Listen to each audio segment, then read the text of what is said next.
Alright, what's up guys? So, for today's video, magpapalit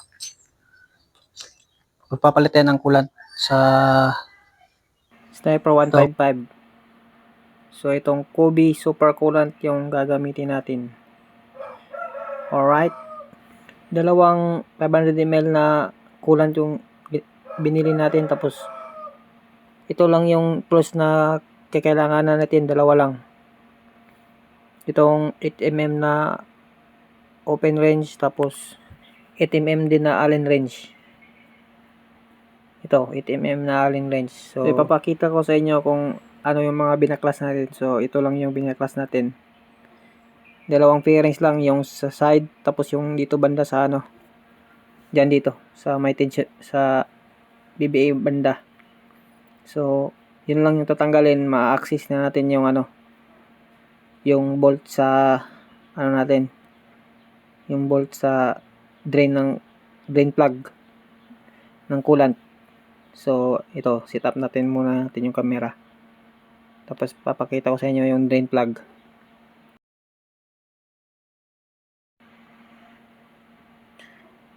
So nandun yun sa ilalim sa block, para hindi kayo malito. Nasa block yung ano, drain plug ng coolant. Ayun.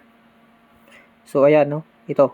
Yan yung coolant na drain plug. So lang nung i-drain muna natin.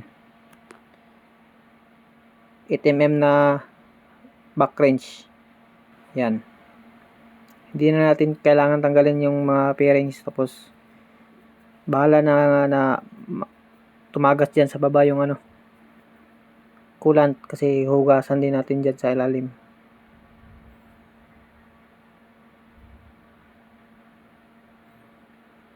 Pababa po yung ano nyan. Pababa. Yun.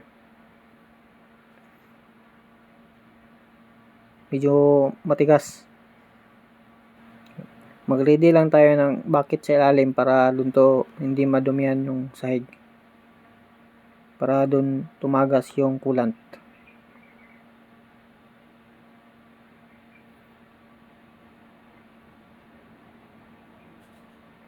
Kung magpapalit din pala kayo ng pipe, pwede na rin na isang fairings lang yung tatanggalin nyo dito lang sa wings na fairings.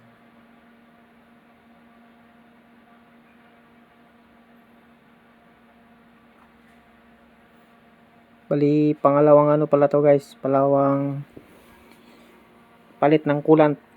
28 KO na yan. So 14 KO palit na kayo ng coolant. Tapos pag 28, pangalawa na.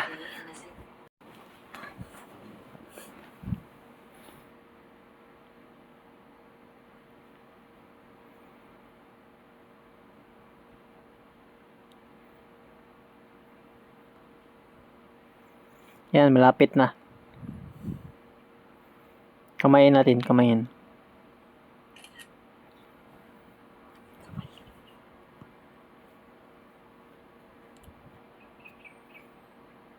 Ayan, natanggal na.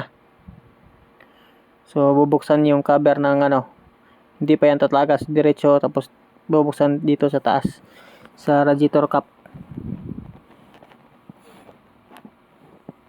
gamit ang ating 8mm na Allen range. Yan, o. Tignan nyo yan. Yan lang. Ikot-ikutin lang para mabuksan. Ayun, tumagas na. Kulay ano yan, kulay green na coolant. Ayun, tagas. Tapos pagtagas niyan, i-flushing natin. I-flushing para matanggal talaga yung lumang coolant. So tara, ito, buksan natin tong coolant.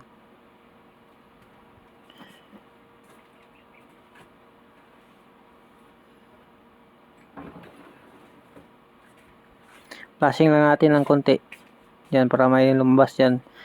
Pag mag-blue na yan dyan, Yun na yan, bago na yung mga coolant dyan. So, salin na natin dun sa taas. Yan o. Yan o. Salin yan sa taas dito. Yun. Luma pa yun.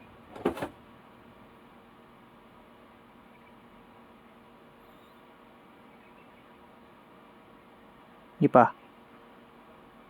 Yun.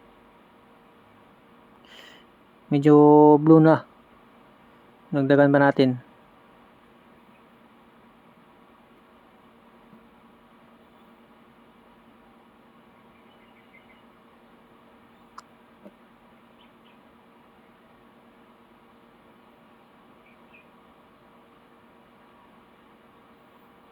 Yan, parang blue na. So, ibalik na natin yung drain plug. Huwag nyo kalimutan yung washer para hindi tumagas dyan.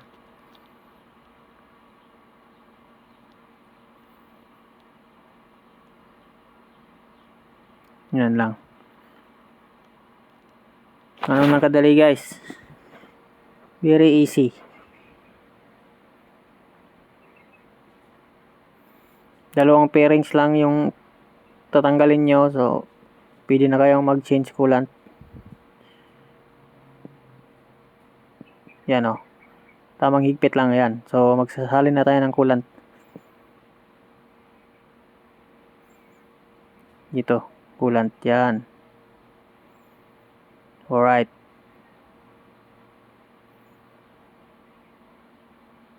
Kobe Super Coolant. Motor Racing. Tapos yan, pipindot-pindotin natin yan sa mga hose. Yun. Dandaan lang.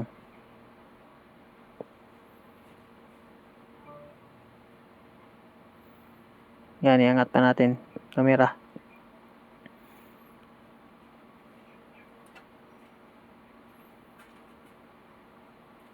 Yun. Tapos pisil-pisilin yung mga hose. Para bumaba yung coolant.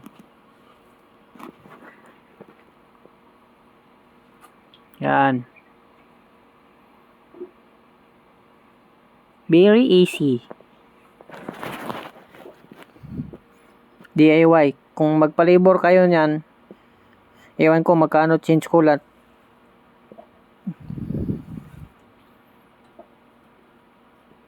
Yan, malapit na mapuno.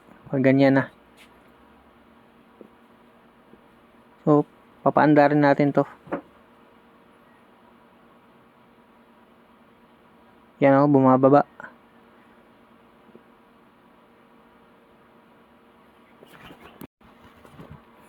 Yan mo. Ayan, parang puno na.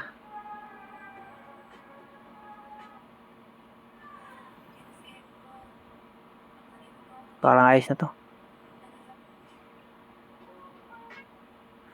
Sige pa.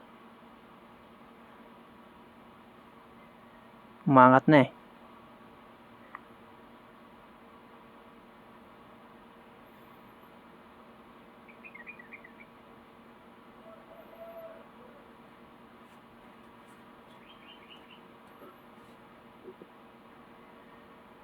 Yan. Pandarin natin.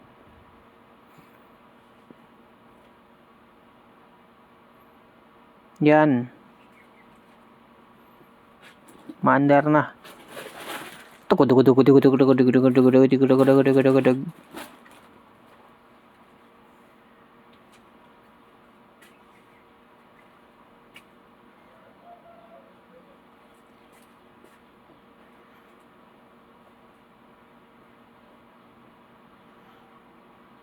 Yan, goods na yan.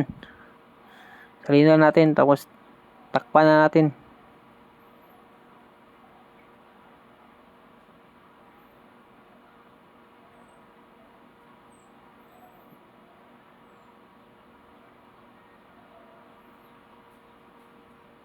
All goods na, all goods.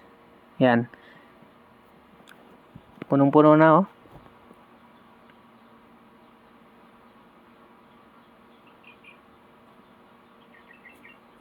Yan, takpan natin. Yan, umusok na. Kasi pinaandar natin yung tambutso na basa. Tapos sa bagong pintura yung elbow natin dyan. Kaya walang problema yan. Yan, may sign, may ano dyan. Kung nahigpitan na ba ng todo. Ayun. Yan, full na. May mark. Alright, so ganun lang guys. Napakadali. Hugasan lang natin dyan banda. Brasan natin yung mga black. Tapos, para goods na yan. Bali, yan lang yung nagamit natin na coolant. Sa 500 ml. Parang lang. 350. May flashing pa.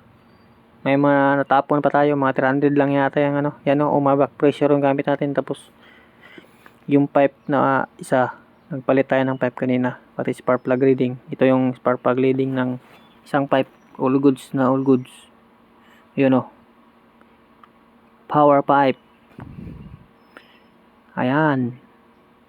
Tapos ECU lang. Ang baon. Umaabot na ng 150. Ang top speed.